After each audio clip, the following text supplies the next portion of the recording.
right. Next, we are going to talk about loose leash walking. So, some things that we can do to set ourselves up for success on walks.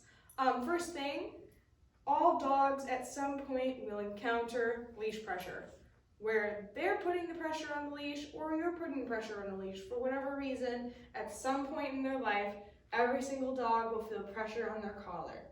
I want the dogs that I work with to know what to do with that information. I don't ever want to use it like anything like a correction, but we can use the leash to guide dogs around, not necessarily pulling them around, but just guide them. Yes, just like that.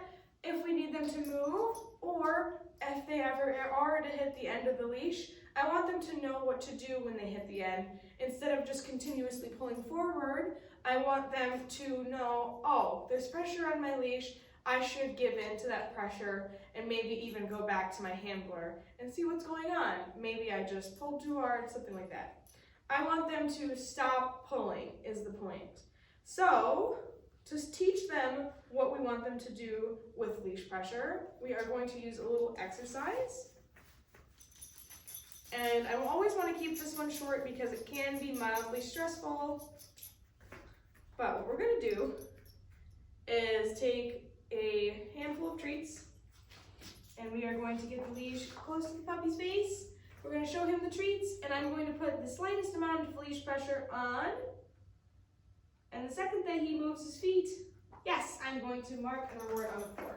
I don't need him to do anything crazy. Just moving one foot, just like he did there, is perfect. Start. So again,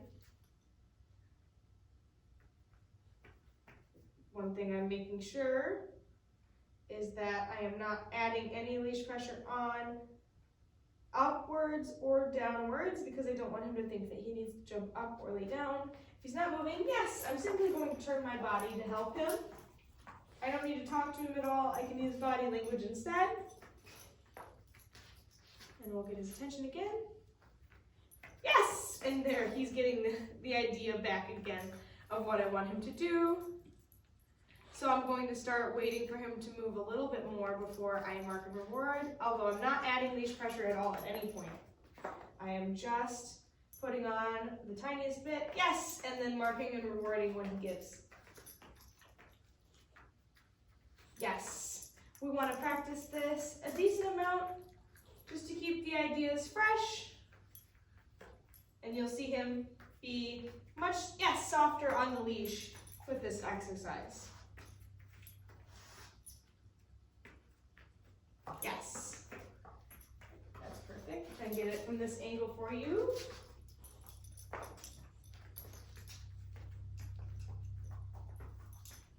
Yes, we want to be able to move them around just like that. All right, get my own back sorted out real quick. So that is that exercise. Next, we can take the leash off. Yeah, we can. We take the leash off for these next exercises. And these exercises are teaching him where we want him to be. So one thing that a lot of dog trainers will do is teach the dog where they don't want them to be. We want to teach the dog where we do want them to be. So we want to make that place super, super valuable.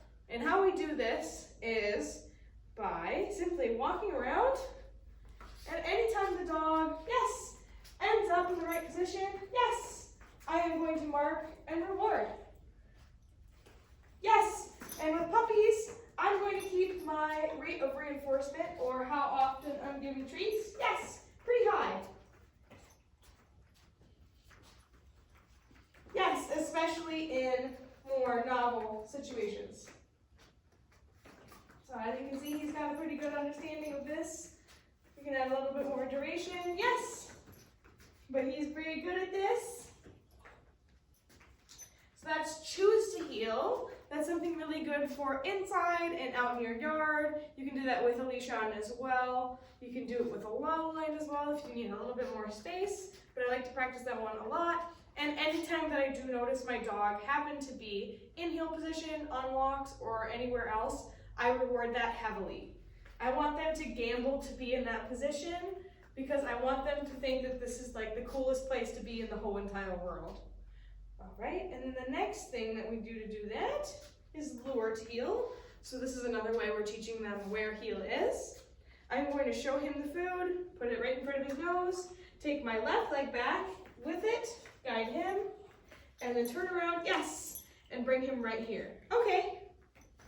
And then I always want to release him from there and toss a treat to reset. So again, I'm going to take that treat to his nose, take my left leg back, my left arm back with it, guide him back into heel position, yes, and then feed him when he's where I want him to be. Okay. And then we start.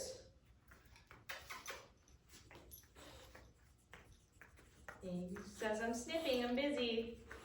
Barley! Come on, Barley Beans, are you tired?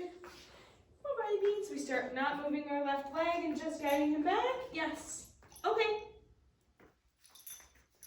And then we just use our hand, Barley Beans, to, yes, cue him. Okay, instead. And he's a baby, so I would work a lot more on luring him than just asking him to do the hand signal for now. And the hand signal will come pretty naturally with time, just putting it in there, yes, in between. Okay, luring. All right, I'm trying to think if there's one more thing. Another thing that we've been working on is adding in that heel cue on top of just the choose to heel. So when we're walking around doing our choose to heel, I can say, Barley, heel. And he should, yes, stay with me. This isn't super, okay, polished quite yet, so I wouldn't be expecting him to fully know what heel is in every single situation, but you can certainly start adding it in or continue adding it in to his regular choose to heel sessions. Barley, heel. Because he's already going to be there anyways. Yes, so you might as well give him a word to it so that you can eventually put it to use. Yes. Okay. Barley, heel. And I'm only going to say it once, yes. If he doesn't come the first time, I am just going to give his attention some other way. Yes. Okay. So one more time.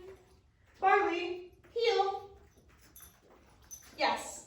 And for now, okay, I'm doing mostly right turns instead of left turns. Left turns can be a lot of pressure, physical body pressure on young puppies. So I typically don't like to start adding that in until they're pretty comfortable with heel position.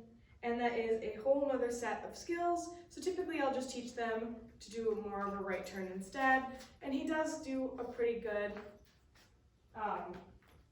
pivot on his left side, but I don't ask for that too often. So that is what we do for loose leash walking. Yes, inside, outside of the walk.